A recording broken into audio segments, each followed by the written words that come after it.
It was a wild ride, but the Boris Johnson era in Britain is approaching an end.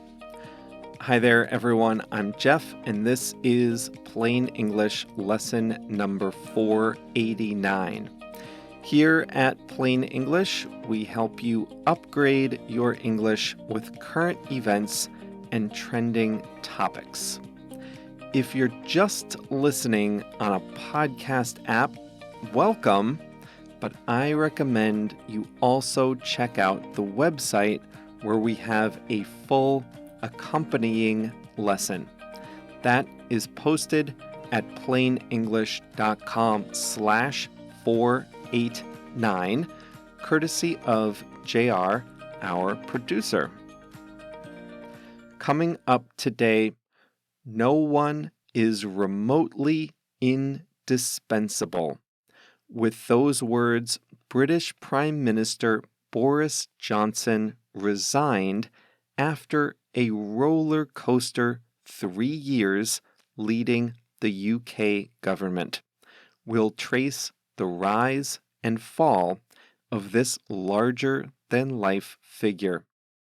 In the second half of the lesson, I'll show you what it means to go after something. And here's a hint. It's not about what goes first and what goes second.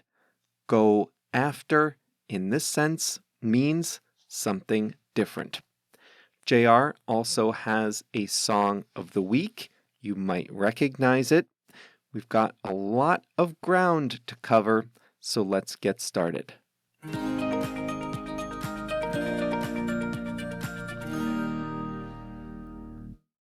Boris Johnson is a larger-than-life figure in British politics. His rumpled look, mop of blonde hair, and flair for the dramatic have been a fixture in England for decades. Early in his career, he was a journalist and was once fired for making up a quote before turning to Parliament. He served 2 terms in the early 2000s. He was mayor of London for 8 years and then returned to Parliament in 2015. That's when he threw himself into the biggest question of a generation: whether Britain should leave the EU. He loudly declared himself in favor of leaving, and he led the charge for Brexit. After Britain's stunning vote to leave, Johnson was appointed foreign minister. He eventually rose to prime minister in 2019 on a promise to get Brexit done. He led his party to a convincing majority in the general elections. He got Brexit done as he promised. He navigated COVID-19. He supported the war in Ukraine. He survived scandal after scandal. And then he was toppled this month by a wave of resignations. His personal life during this time was no less tumultuous. Just in the time he was prime minister, 3 years, he got married, had 2 children, and caught COVID-19, for which he was put on a ventilator. Let's take a breath and reflect on the legacy he leaves after this roller coaster ride at the top of British politics. When he took office, his predecessor, Theresa May, had been unsuccessful in negotiating the terms of Britain's exit from the European Union. Johnson did get it done, and he avoided the doomsday scenario that many had feared. Apart from Brexit, he leaves office with 3 major accomplishments to his name. He was an early champion of vaccine development. Britain was one of the first countries to inoculate its citizens against COVID-19. He has coordinated material and financial support for Ukraine after the Russian invasion, and he won his party a thumping majority in the 2019 general election. However, his legacy is likely to be the way he governed. As Prime Minister, as in his campaign for Brexit, he promised everyone they could have all they want. He refused to do the essential work of politics, which is to make choices among competing priorities. In Brexit, for example, many leavers wanted to close the economy off from Europe and the outside world. Others wanted the opposite, to throw open the economy to the freest trade possible. Both supported Brexit for opposite reasons, and Boris Johnson promised both camps that they'd be happy with the final result, and that was impossible. In government, he made a deft decision to go after voters who felt left behind in the small towns of northern England. He promised to level up those regions with new investment, and he won a large majority with their support. But he didn't bother to say where the investment would come from.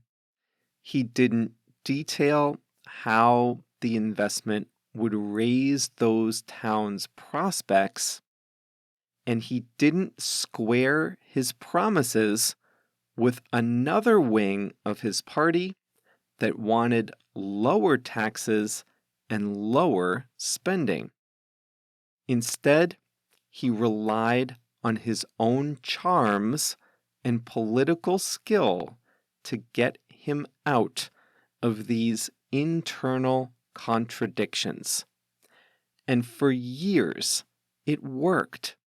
He weaseled out of contradictions, went back on promises, broke agreements, and somehow survived it all. He seemed to have an unlimited number of political lives. On top of all that, there were the scandals, what they call sleaze in the UK. Upon taking office, a party donor paid 200,000 British pounds to refurbish the Prime Minister's residence. That was a violation of election laws. He also supported an obviously corrupt member of Parliament.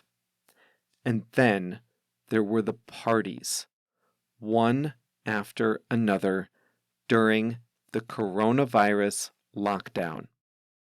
As details emerged, Boris Johnson's story changed constantly. First, he didn't know about the parties. Then, he knew about them, but he wasn't there.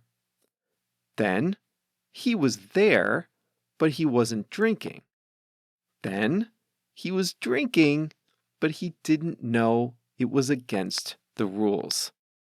Then, he apologized and was fined. If anything could topple his premiership, it seemed like it would be the parties. Fighting scandals and responding to allegations took up all the energy of his government.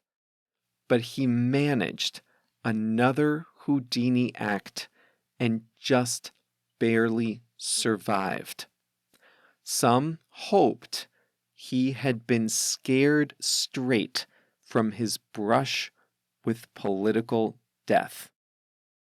But just weeks later, another scandal emerged.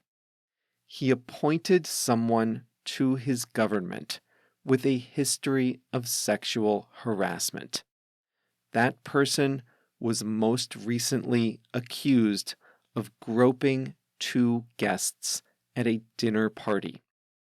This member of parliament, Chris Pincher, his real name, had faced similar allegations in the past, and he denies the misconduct. Well, Boris Johnson initially denied that he knew about the past allegations when he appointed Pincher to his position. Then, Johnson said he knew about the allegations, but that they weren't serious. Then, it emerged that they were serious and did result in disciplinary action years ago. Then, Johnson admitted he had been briefed about it at the time, and he said he simply forgot, and he finally apologized.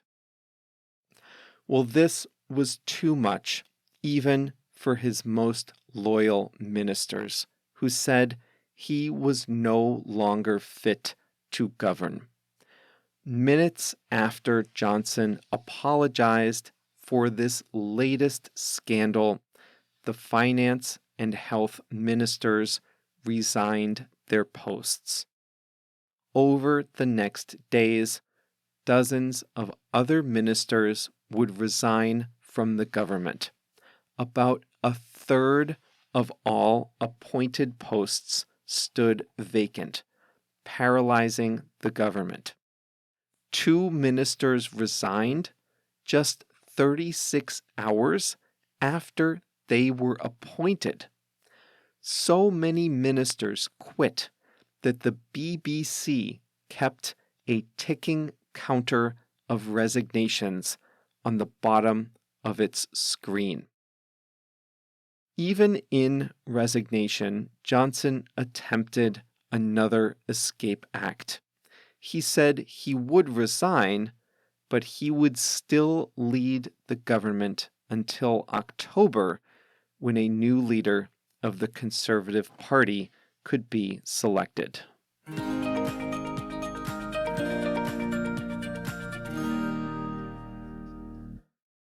In researching this lesson, I discovered a new style of journalism being practiced in the UK, and it's a timeline, and these are common.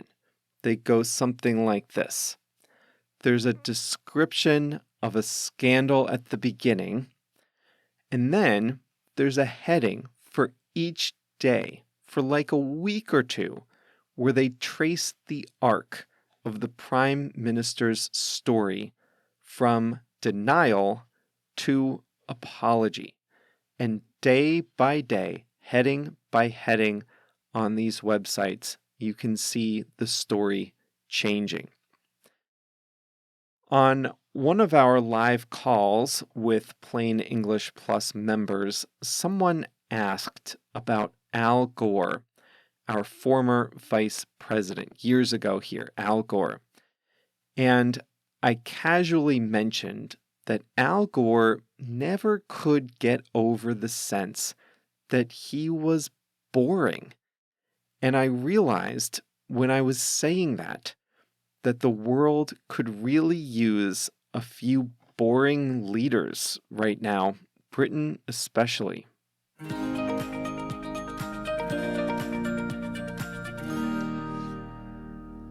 So this is a really good phrasal verb today, go after. I'm saying it's really good not because you'll use it a lot, but because there aren't a lot of great alternatives to this phrase. To go after something is to try to get something that others are also trying to get. I'll repeat that. It means to try to get something that others are also trying to get. Boris Johnson was promoted to Prime Minister via a party election in 2019. Then he called a general election, hoping to win more seats for his party. Now, during that election, he went after voters in parts of England that felt left behind. Those voters had supported the Labour Party for decades. But Boris Johnson, as leader of the Conservatives, went after those voters. He pursued them. He was competing for something that others, the Labour Party specifically, were also competing for. He went after those voters. Go after the top job means to try to get the top job. Try to get it because others are also competing for it. Boris Johnson had served in Theresa May's government as foreign minister, but soon he decided to go after the top job. After Theresa May resigned, Johnson campaigned for the Conservative Party leadership. He went after it.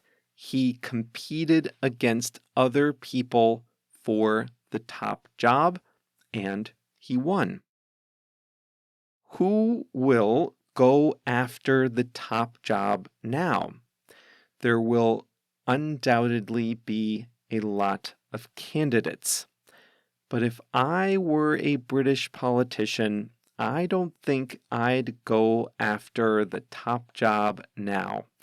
Boris Johnson left a lot of chaos in his wake. I don't think I'd want to be the one to clean it all up now. Have you heard of Instagram Reels? Reels are Instagram's new short-form videos. They're going after users that like to consume short videos, like they see on TikTok. There are social media users who like this.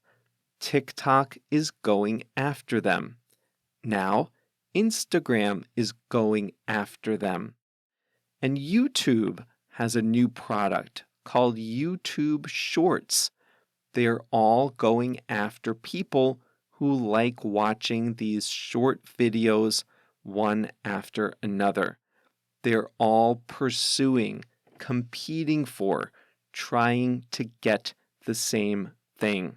So we say those social media companies are going after those people. Were any of you lifeguards as kids? Here in the US, the job market is so competitive that a lot of pools and beaches can't find enough teenage lifeguards. That was one of the classic summer jobs for teenagers. You got paid really well, and most of the time, you didn't have to do too much actual work, and you could get a good tan in the process. But now, towns searching for lifeguards are going after a new pool of potential workers, senior citizens. Now, maybe a senior citizen isn't the best choice on a beach with big waves, but retirees are often good lifeguards at community pools. The towns are going after them. In this job market, there are a lot of opportunities, a lot of people competing for talent. Well, now, community pools are competing for these older workers. They are trying to get these workers as others try to get them too. So we say the pools are going after the older workers.